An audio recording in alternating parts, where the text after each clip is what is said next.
Good morning, everyone, and welcome to Military Mondays.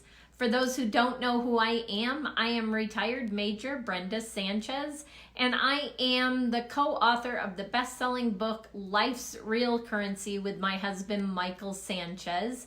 And I come to you every single Monday morning with interviews or topics about the military to educate military members on other opportunities and the civilian community to know what it's like maybe to be in the military and, just get a feel for what military life is like. I would love to get to know you, and so I would love to know where you're listening from, and if you have a connection to the military, I would love to know that. Did you serve? Your spouse serve? A child serve? A parent? A grandparent? Let me know what your connection is so that we can build a relationship, because that's what my husband and I are all about, is building relationships in life and in business. And speaking of building relationships, I met this beautiful woman right here probably a year and a half ago, something like that, out networking. And it piqued my interest because she actually spoke at eWomen, and it was the first time I really got to know a little bit about Blair. And she got up and she started talking about her military experience and being in the Navy. And I was like, oh my God, I need to connect with that woman because we have some common ground. For those of you who are in the military or have gotten out, there's a strong community there. And so I wanted to get to know her better. And I just love her philosophy and her attitude in business. And so I wanted to bring her on today and share maybe her background in the military and what makes her background lead to being successful today. So with that, I have former Navy officer, right? Mm-hmm. Former Navy officer and a lawyer. That's lawyer. When I found that out, I was like, wow.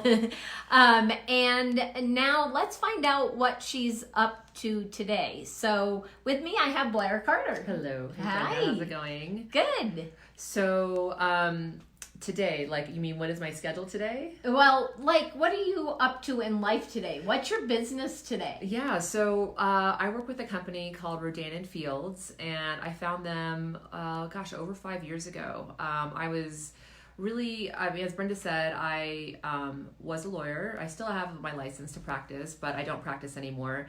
And what I was finding for me in the law and working and also having children and being a mother and all these things is that I just really ran out of time. I think everyone understands that having children is a great equalizer in life for all people, and it just kind of levels the playing ground, and you realize, oh my gosh, this is really hard.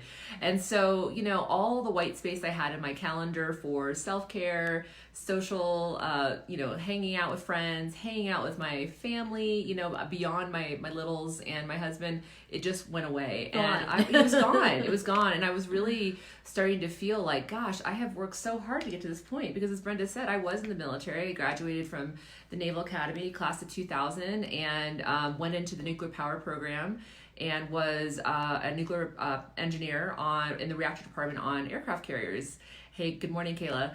And so it was, so for me, I had done that. I had gotten licensed in by naval reactors, and then I ended up going to law school, graduated from UVA Law, and had this great firm job.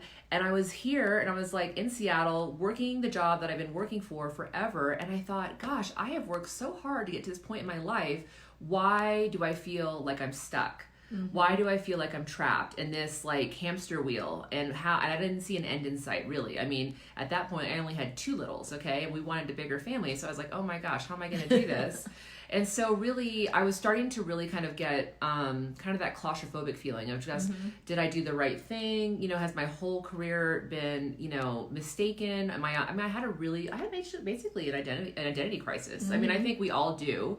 When you get out of the military, it doesn't matter whether you get out at 20 or you get out at 5 like I did. I got out as lieutenant, or you get out somewhere in between. everyone faces the same decision. Yeah. What am I going to do with Yeah. my life? Everybody Exactly. faces the same thing. And so, it's one of those things where, the military provides that structure for you. And there is a little bit of play, of course, where you can decide where your career goes. But by and large, if you know your community and just basically what you have to do, it's to get to rank and to get good fit reps and et cetera, or evals, then, it's kind of your career in the military is scripted for you in some ways. You at the end, at about what is it, 8 or a year before you are getting ready to transfer, 6 months, you start looking at what's offered to you, and then you pick the best choice based on your life circumstances and your career goals and all that stuff. And so there's a little bit of just predictability to it, even though when you're in the military, when you're at the station, of course you don't really know what's gonna happen on day to day, but at least you know. Don't realize the structure necessarily when you're there, but when you get out, you realize. And so transitioning out, going first to lawyer and then to make the decision to do what you're doing today, that's a tough thing. I know as an entrepreneur, and Blair is now an entrepreneur, it's hard because you go from that structure, and it's putting that structure in place in your life, in your business. Right. And so it's remembering to put those in place. But I think as former military, we have an advantage or a leg up because we can put the structure and processes in place. We're used to it. We've been around it for so long with the military that we're used to knowing what works for us. Okay, so I think even though sometimes I know when you're in the military, you're like, you have to get up so early in the morning, you have to get up on the watch, go stand watch, whatever. You're like, oh gosh, I just want to sleep in. I hate that I have to get up at dark 30 or whatever. But the truth is that there's a regularity to it, and there's a feeling of comfort, even though it doesn't feel comfortable at the time, waking up early and going and doing those things, that you kind of depend on that. And so when all of a sudden, when that's not there, where you have to make up your own decisions, you quickly figure out, this structure was good for me. Right. This structure was good for me. And so so for me, when I was making that transition from, figuring out, I took a leave of absence for my firm, with the understanding that I would come back, actually. I mean, they told me, hey, listen, Blair, we know you need to take time for your family and et cetera, but you always have a place to come back. And that made me feel really good, of course. But I realized quickly that it wasn't, that kind of career where I was on the billable hour, that was what was killing me, is that constant stress of just, how to get my billable hours and really feeling there wasn't really a lot of time for anything else in my life. And so I started thinking outside the box. I started thinking about, well, geez, could I contract? Maybe I should contract and just do work in that way, where I can determine whether I work or not that day. And what I found when I was doing that, though, is that yes, though that was great, that I could absolutely get, I could turn on the work and turn it off, as quickly or, as not as I wanted. However, I wasn't invested in the work. Okay, because I was invested, of course, in the quality of the work. I wanted it to be good, but I wasn't invested in the overall mission of the work I was doing, because again, it was just being fed to me. I looked at it, I was like, okay, and then did the thing and then moved on. But I didn't really know the stories behind the people. I didn't have the heart of the matter behind it. And so again, I wasn't really invested in it. I think that's what I found was a little bit of trial and error as I left, after I left the law, of what was when I left my firm, what was going to work for me? What's a good fit? What was a good fit? And what I really found over the years, as I was kind of trying all these different things, was that honestly, community is really important to me. Community is really important to me. Flexibility is very important to me. Being able to flex with my work, that's awesome. And also ability to have a life. That is also really important to me. And, and so that I looked into something that I don't think I would ever, I don't think if you had asked me 10 years ago, if I was going to, if someone said, hey, Blair, are you, what do you think about running a skincare business with a direct sale company? Tell me your thoughts on that. I was like, no, yeah, absolutely not. For so many reasons. Number one, I don't have a background in sales at all. Number two, I don't have a background in skincare. I mean, I use it, but I mean, I'm not a dermatologist. Number three, direct sales. Ew. Okay. That's gross. All right. I mean, I'm just telling you, like, these are my impressions going into it. And so I was just like, I didn't have really a good impression of what that market looked like. And so honestly, it was definitely something that the timing was right for me. And as I was using the skincare from this company, I had fantastic results just as a customer. No one ever talked to me about the business. And I was getting ready to interview for a position at Boeing because they have this fantastic legal department in Seattle where I was living. And my mom was the one who stopped me, and she doesn't represent the company, but she was like, Blair, I know a couple of women who are doing really well in this career, and they look just like you. Their resumes are fantastic. They've done amazing in their corporate careers. I think you should take a look at this because they're doing well, and I think you would too. And that was what I was like, because my mom was a career woman, and so she really, she worked my entire time, and she came up the ranks in the government for the Social Security, and so she very much understood my heart about wanting to work and just how important that was to my identity. And so anyways, she didn't know that I was buying the skincare from a friend of mine at my school. So she didn't even know that you were using it? No. Wow. No, she didn't know that I was using it. And so I said, well, it's funny. I'm buying the skincare from this girl, Emily. I guess I'll talk to her about it.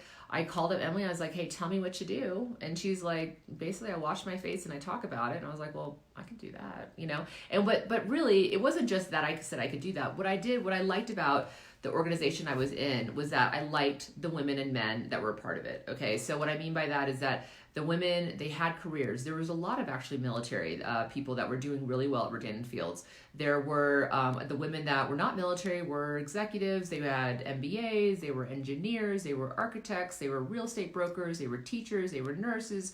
So these are women who, are just, they're not just letting life happen to them. All walks of life. But the consistency, though, is that they're not letting life happen to them. They're taking charge. They're making decisions, and they're doers, okay? Mm-hmm. And I want to be around people that do that, I think. And that's really what, because you're around that in the military all the time. I mean, when in the military, there's just sort of this message to Garcia, and I don't know if it's something that was drilled into us in the Navy, but it's basically just get it done, all right? Mm-hmm. Get the work done, you find a way. And so I love that sort of like, what is it, grit, I guess at the military, gosh, if you don't have grit before you go into the military, you're going to have it by the time you leave, that's for sure. And so basically that was 5 years ago, and I said yes, and it's just been, just a fantastic journey ever since. And so I've been still doing it. And so today, what does my day look like today? I mean, of course, I'm doing this thing with Brenda. I'm so happy to be here. And I've got a couple of meetings with people that are interested in talking about the business, and I've got some follow-up with customers, and I'm going to exercise and see my kids. That's what I'm doing today. Yeah. And so we talked a little bit prior to coming live about what you learned in the military, the soft skills or hard skills you learned in the military that transfer really well into direct sales or network marketing or owning your own franchise. And so can you share what you shared with me a little while ago about the just the different people? Yeah. So there's a lot of things you learn, of course, in the military. It's really hard to just, put it all in one bowl. But I think the biggest thing, I'll go into the first thing that we talked about, and that is you learn, for me, starting from the time that I entered the academy in Annapolis, like you are automatically put in with, a room full of women that, are just from all over the place. One of my roommates was from Jamaica. The other one's from Chicago. The other one's from Miami. Hispanic, African-American, I'm Hispanic, we had a Caucasian. The thing is that, that's my first experience. You come in and you've got all these people that, from all over the world, all over the country. And, you start really understanding that there are similarities that we all can share, just being human and just being in the place where we are now. And so what I think that the military really impresses upon you, not just from, when you're at training or in boot camp or whatever, but also when you're a leader and you're leading a group of people, is that there is a commonality between all of us, and there's always a way to communicate. You just have to find the point of connection with everybody. And it doesn't matter if the person that I am, I was a deck division officer, okay? If anyone's in the Navy and you're watching this and you know that I had a lot of, unrated seamen, on my, underneath me. And it was, I have people that grew up in incredibly broken homes, maybe with no family. They were grown up by in the system. Maybe there was drugs involved. Maybe they grew up in a perfect like Beaver Cleaver like family, with mom and dad, and they grew up on a farm. Or maybe they grew up, they were immigrants that came in. And the military is what they're doing to gain United States citizenship. And it didn't really matter, because at first, if you looked at that, you're like, gosh, I have no idea how to communicate with people. I mean, at first glance, maybe you think that's the truth, but honestly, as you can always find a commonality. And I love that about the military. Brenda's going to call it something else she's going to make a quote about it, but honestly, I consider it the big melting pot of United States society. And what you realize is that and it's really just helped me be a better human in general, because honestly, I don't see racism. That was not, I don't see, when I think about people, when they talk about whatever preferences for sexuality or for gender, or not gender, but like, what am I trying to say?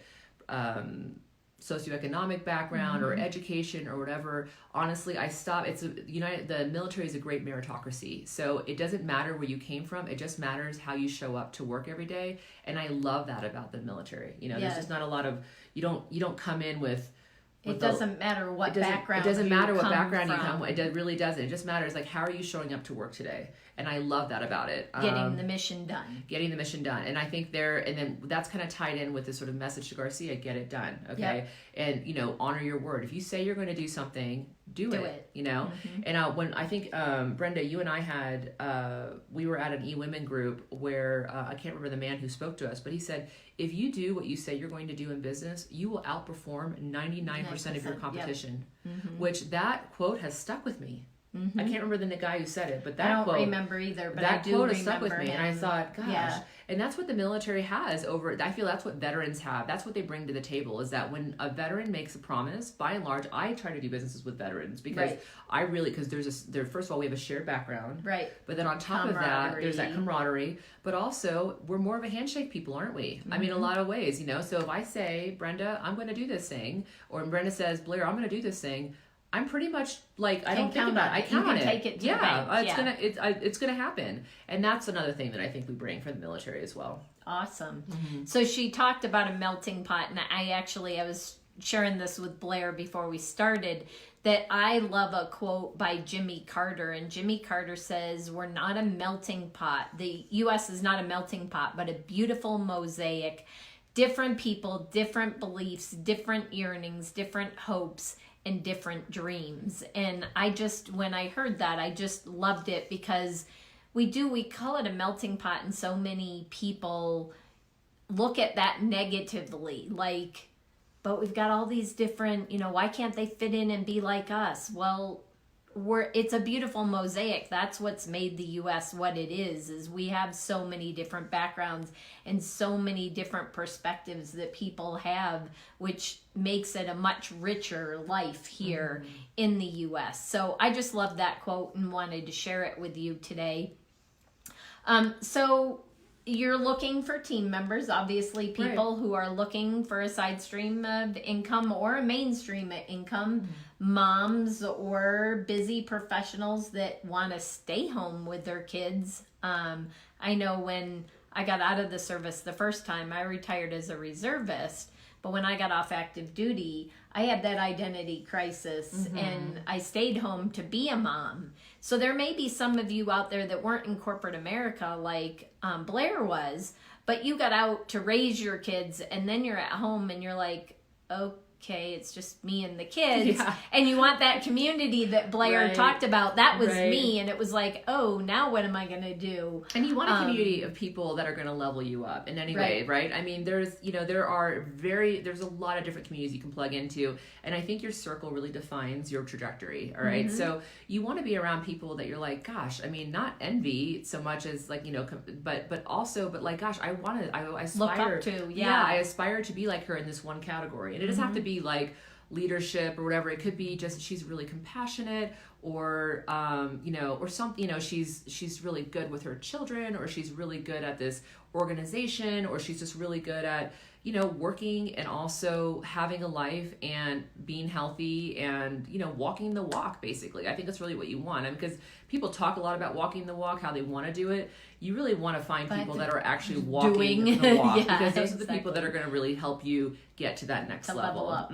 That next level. Exactly. And so, but I think the thing is with the military is that, one another thing that it brings to you is that you realize that you always can acquire new skills. I think that's the thing too. When I think about the skills I came into the Navy with when I came into the fleet in 2000, and then every year, all my qualifications, and all the schooling and you grow and you acquire new skills. And that's the thing that also the military teaches you, is that your brain is pliable, okay? You don't have like a fixed set of skills that only you can do. You can continue to learn and grow and do these things. And so that's really helpful, I think, when you're thinking about going into business for yourself, because I think when the first thing that you think about is like all your limitations, all the reasons why you can't accomplish what you think you can accomplish, that it won't be worth your time. But what I like about entrepreneurship is that it really forces you to confront your demons. All your weaknesses that go on in your head, you have to think about that. You're like, gosh, I mean, I didn't even think that I had any issues with confidence at all. I thought I was a confident person. I had lots of issues with confidence. Okay, it turns out. Okay, and I slowly, of course, I'm a much more confident person than I am today. I have a lot more confidence in my skills. I'm older and wiser, as they say. But I think it's that constant growth that you're going for. So yeah, in my business, I look for women not so much that show up fully formed, because really, who we're all a mess, right? Who's fully formed? Okay, we're a hot mess. I mean, gosh, I was texting Brenda last night. I mean, there's always things that are going on in your life that make you look like kind of some sort of a novella, like TV show. You're just like, oh my gosh, how is this my life? And that's just how it goes when you start adding littles and dogs and friends and all that stuff. That's what happens. But I think what the really thing is that, are you willing? Do you want to grow? Do you want to get better at whatever? Do you want to take more ownership of your life? I'm looking for people that are asking and answering those questions in the yes. Okay, if the answer is yes, I definitely want to talk to you. I want to grow a teammate base of folks that are really interested in transformation for themselves, because that is what I found. And people come to this business all sorts of ways. People come to this business for the residual income piece. They come to it because of the skincare that we have to offer. They come to it for the personal growth development that we have. They come to it for the community because they need friends of women that, are like-minded. And sometimes Rodan and Fields is just a stage of someone's life, and sometimes it's their plan B and sometimes it's their plan A. Okay. But the real thing is, though, no matter where you come in or exit with my company, what I love about it is that you will always be improved no matter what. I mean, people that have come onto my team and have left, I mean, they have gone on to further their careers. They've got a grad. Like, I've got a girl who, came to the business 2 years ago. She did it for several months and she realized it wasn't for her, which is great, because I just, I love people where they are. And, but in the end, she's like, but it did encourage me to apply for nurse practitioner school. And so she's in that program right now. Okay. And that's fantastic. I mean, for me, that's a job well done. Right. Really that is. And so, so that's basically, I'm always looking for people that, kind of want more. Awesome. Yeah. Yeah. That is one thing about the direct sales and the network marketing industry that many people don't understand, is that I feel like, for me, that it's a personal and professional development company, no matter what company you choose. First and foremost, it's personal and professional development, and it has a product or a service attached. Right. So if you are hungry for personal and professional development, it's a great way to get that personal and professional development in a very loving, supportive community. For the most part, when you're on the right team, when you're on Blair's team, or when you come join Mike and I on our team doing what we do, when you get hooked up with the right team, it can really take you to the next level in all areas of life, not just in that business. I also think that, the military veterans are sort of prepped for this type of organization, because even though I don't think I would have connected those dots, while I was in the military, like I said, if someone had asked me if I was going to be doing what I was doing today, I'd say no. Yeah. But what I like about it is that, the military preps you for roles of leadership. And it doesn't matter if you're an E1 or an O6, okay? You are prepped for roles, because as you don't, of course, when you're an E1, you don't stay as an E1. You know, right. you end up going up the ranks, and becoming more of a manager.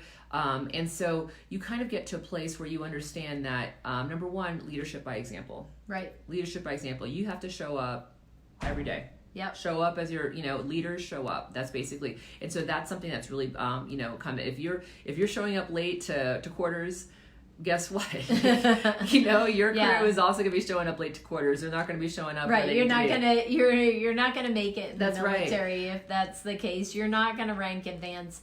And I'm glad you said that, because I felt the same way very much, and most people do in the military is direct sales, network marketing. Oh no. Yeah. And they don't even think about it. And that's one of the reasons why I like to do my shows and highlight entrepreneurs that are out there doing network marketing or direct sales or even a franchise, because we just don't realize that the skills we have learned in the military are perfect for us to have right. our own business of some form or fashion. So, and I think also, to be fair, network marketing has changed quite a bit. Yes. A lot. Okay, the basics haven't changed, and that is, it's a people business. And really, almost everything you do in life is going to be a people business. There are very few jobs where you're going to work on a silo and you basically just hand things off on the computer and you never talk to people. Right. You have no communication skills. You don't even have to figure out how to type an email. Very few jobs that do that. There are jobs out there that do that, but they're very few. And most of the jobs that you're going to be looking at are going to be things where you have to communicate with other people. Yep. And you have to figure out that commonality so you can communicate your message successfully. But network marketing has changed quite a bit. It used to be that you had to, from what I understand, it used to be the old, Amway approach where you had you had to buy tons of inventory, and then, then you have to shuttle that off to people, and people have to come to your house. You have to ship that off. That is not the way the modern day person shops anymore. That's not the way that they get their products. So, of course, the companies that want to do business in direct sales have to adjust to that. So, you really want to look, when you're trying to discern, what kind of company you're wanting to go to. I would say, if you're looking at a corporation, okay, and you're trying to say, maybe I want to get a corporate job, really just, understand that you're really, in a lot of ways, you're paying for the structure they're going to provide for you. I think, exactly. You're buying the structure they're going to provide for you, because honestly, there's not going to be that many jobs. And I know, because I have, I graduated with a class of about 900 people, and I keep tabs on a lot of them. And of course I have friends. Of course I did not go to the academy, so I do know, I know where, I keep tabs on a lot of different people. So I have an idea that, basically there's very few organizations that are going to maximize your potential. Right. Okay, I think that's the thing. That what you're really doing at a corporate job is you're borrowing their time. You're borrowing their system and their structure, and there can be a lot of comfort in that. So no judgment if that's where you're looking, because I understand. I completely understand. Entrepreneurship is not for everyone. It is not for everyone. It's not for the faint at heart. No, it is not. It is not. But when you're looking at a direct sale company, if this is the path you want to look at, or entrepreneurship, then understand, number one, is the product that you have to offer, is it something that they want, people want? Okay, is it something that people are using and they're going to want? Is it consumable? Right. Is it consumable? If it's not consumable, if it's a one and done deal, that's tough. You're going to have to recreate. You're a salesperson. You're going to have to recreate every month. You're going to have to recreate your whole business every month. Right. That's hard. Okay, so look at these things. How do other people talk about your product? And I think that's really important, because people are no longer buying products based on what the company says about them. No, it's testimonials. It's testimonials. It's word of mouth. It's third-party reviews. And so really look at that too. What are people saying about this product? Does this product, and if it's a new product, it's an emerging product and no one's ever heard about it, find out a little bit about the people that created it. For instance, when Rodan & Fields launched 10 years ago, no one ever heard about Rodan & Fields. When we had partnered with Estee Lauder and been in high-end retail, but really it was the company had not, no one knew about Rodan & Fields really. And so, but they did know that the doctors that created us were doctors of the proactive. So that is what we, while we were gaining our reputation as being an excellent skincare, for anti-aging and gaining, we actually had to trade on the fact that, these are doctors that created Proactive. They've already established a multi-billion-dollar brand. They've done very well with Proactive. This is an anti-aging line, so it's very different. They don't own Proactive anymore, but this is so we had to kind of trade on that. But think about that too. When you're going into business, figure out who is it? What are these people what kind of product are they selling, what's the reputation of the doctors, and then also look at the way that the business is run. Is it something that, for me, if I had to deliver product to people, I mean, I tell you what, when I get the stuff for my Goodwill bag, to take to that goes in my car, and I run around the town with it for like maybe 3 weeks. Okay, it never leaves, and sometimes I have to take my Goodwill bag, bring it back into the house to make room for new stuff to go into the, So I'm just saying, so the idea of delivering product, that would not go well for me. So know yourself. If you're a person that, if you sound like me, don't go for a company where you're responsible for delivering of the product. Don't do that. And so just things that you have to ask yourself. These are questions that I didn't know to ask at the beginning. I just got lucky because I was attracted to the vibe of the caliber of women that was attracted to mine.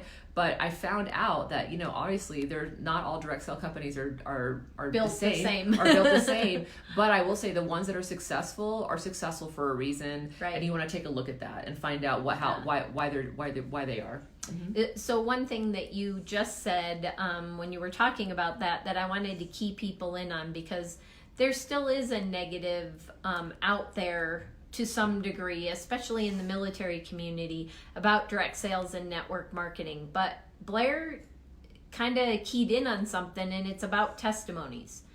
Do we share a good restaurant? Do we share a good movie? That's a testimony. Nobody pays us to share the movie we just went to that we fell in love with, and we tell everybody about it. Really, that it's just a different distribution model for companies to do direct sales or network marketing. So and it's such a clever model too. TPNG, which is the largest private equity firm, they've invested in companies like Airbnb and Spotify and Lululemon and Netflix. This is a company that does think they try to focus on companies that are industry disruptors. I mean, Airbnb, the largest purveyor of vacation rentals, they don't own a single residence.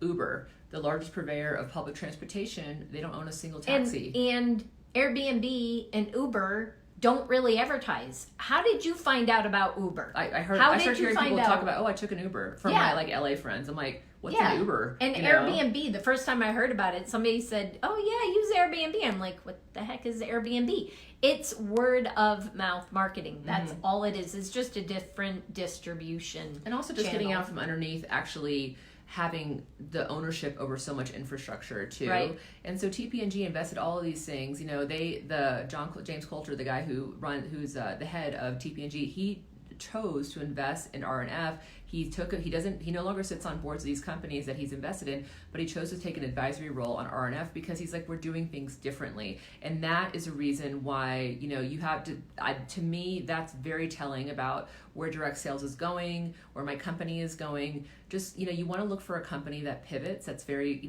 that's got a mission, it's very mission driven. And for us, it's very much empowering women. But also like that they're flexible, that they're moving around, change, that they can change, that they're moving with the times, and that they can predict. Update. Yeah, they update. They can predict the market, and that they are very focused on the customer and keep up with technology. And like you said, nowadays it's all done. You order it online, it gets delivered to you. Right. It's not having to carry product in that. It's companies that stay up with the technology and that, and listen to the customer and what they want. Yep. And provide that. And I love about Banner service. because, Banner, which is Brenda's company, is that, really in the end, Banner just wants to make customers happy. They want their customers to be happy. Rodan feels their motto, that I've learned, I've gone to several retreats and stuff like that. All roads end with a happy customer. All roads end with a happy customer. And sometimes that means, a great return policy. Sometimes it means just great customer. Most of the time it just means great customer service. Yeah. Obviously the product's got to perform. But if you take any of those things out, right? The guarantee on our products, the customer service, the quality, you take any of those things, it's like the whole, it's like what is falls it, that apart. Django, the whole thing falls apart. And I think that's where a lot of companies get messed up, not just in direct sales, but just businesses in general, is that they may have a good product or a great idea, but they really don't have those other pieces, but customer service will go a long way. I mean, I have known people that will go to restaurants that the food is like, meh, but the service is fantastic. And they're like, I'll go there because, I feel like I'm being honored and treated well. Yeah.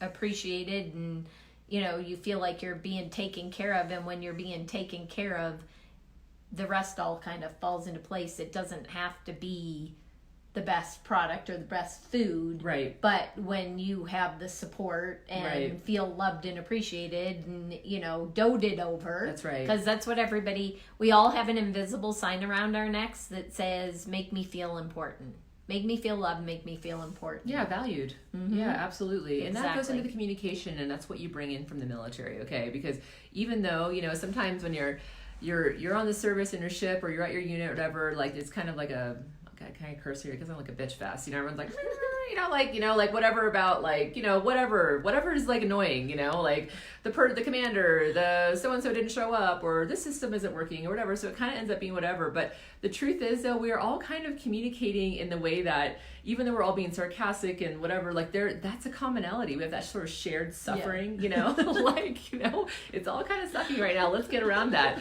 But honestly, but also it you get into these conversations, even if it's around shared suffering, and things open up. They, you listen, you find out your chief, has, he's divorced, but he's the main provider or his main parent for his, 10 and 8-year-old son, and, all the things that go into that. And it just gives you like compassion, or you find right. out someone's like, I'm here because, I got in trouble with the law or something, but this is where I want to go, and I'm really excited that, you start getting into these, use something that is something we can all get around. And sometimes if that's a complaint, that's fine, but then really figure out, get into it with people and start talking. You're like, gosh, I can relate. Yeah. I can relate. I don't think there's very few people who I've spoken to in my life where I had nothing to talk about with them. Nothing. Right. So the other thing it just popped into my brain because you said, people come into the service, and there are some people that come because they had a rough childhood or they were into drugs or stuff and they want to straighten out their life. Why do people join the military for the most part? They join the military for the structure and the discipline. Well, if you want structure and discipline, network marketing and direct sales is exactly where you belong, because there are systems in place that you can plug into. And as long as you can be disciplined on your own, mm-hmm. without a commander looking over your shoulder and telling you to be disciplined, if you can do that on your own, it's a great industry to be in. And I'll honestly, what the skills you have to learn, because I will tell you that when I first got into it, I was so excited about what I was doing that's what was propelling my business. But of course, as you get into it in business, you kind of get the steady state, of like, okay, this is what I need to do every day. And I don't know, like sometimes you can get lazy or complacent or, really? Well, it just happens, right? It happens. And then you look at your numbers, you're like, oh, what happened? What happened, right? But, and so really, that's really where you have to think, okay, what happened? What do I need to do? So that's that personal growth part of it too, because you realize, it's constantly measuring your, I guess your effectiveness at what you mm-hmm. do. And and so you have to adapt. And I love that, because the skills that I've learned. So I'll just be honest with you. When I first joined Rodan & Fields, my dad, and I come from a family of lawyers. Like everybody in my family is lawyers. My cousin, my grandfather, everybody, okay? Best friends of the family, they're all lawyers. I also come from an unbroken line of military service. I'm actually the 6th generation in my family to serve, okay, in some capacity. So that's pretty fantastic. So there's a lot of things I was doing from the military and the law that really jive with my family's culture. Mm-hmm. Okay. And so, but when I went to Rodan & Fields, everyone's like, what? What are you doing? This is totally off topic. What are you But so they were resistant is probably a polite way of saying it about what I was doing. They thought I had lost my mind. They thought maybe I was bored, or I don't know. They were just there was a lot of mumbling and murmuring. I've heard, people, there was a lot of conversation about Blair Carter, okay, in the family. And, but over the years, my dad, who was probably my biggest critic of going into Rodan & Fields, when he found out when I made the announcement, he understood why I had left the law temporarily, but he always thought and knew that I was going to come back to it. I was going to come back to it. And he also understood why I was looking for an alternative career in my motherhood. So he really thought, well, I'm sure this is just going to work out for you when your kids are just littles, and when they grow up, Blair will go back to law. But what he mm-hmm. found, so it was kind of begrudging acceptance. and understanding, but not really support. Does that make sense? Like it doesn't, not really support. Right. And so, but over the years, as he started to understand and started to watch me blossom, my public speaking skills got so much better. My ability to communicate on common ground with other people. I mean, you come into the military, from the military with a set of skills, but of course you just enhance it, sharpens it. My ability to like talk, off the cuff, off script.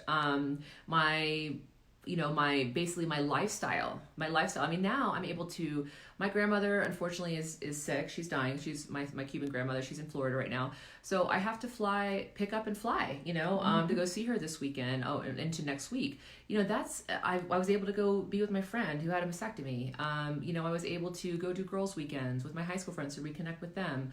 For my sister's anniversary block party, I'm able to go down there, for these things and bring my kids. And like, here's the thing. I was able to go to Spain for 2 weeks, 2 years ago, and brought my whole family for a cousin's wedding over there. So I think the thing is that, the lifestyle I've been able to check in, he never was able to do that. He was able to maybe take 2 1-week vacations, basically. I mean, he ran his own practice, but basically with, his lawyering and just all the requirements of being, lawyers. Yeah. It's a grind. Yeah. It's a grind. And so, so now, he's so complimentary of my business and complimentary of the growth that I've been able to have. And like, and he also understands, like, you could really, he keeps on wanting me to go back to the lies. You could do whatever you want now. I mean, basically with the skills that you learn. Right. So again, like you said, it was a professional development training ground. So true. The skills that you learn in this type of company, in this type of, business model, it's just, these are skills that are going to prepare you better for any job that you're going to take going forward or add into your life. So it's great. And so now he's a big supporter now of my business. He still doesn't buy my products. However, he's, that's he's right. Yeah, he's 75, it's fine. But I know that he supports me, and he believes that what I'm doing has been very, very good for me and my family.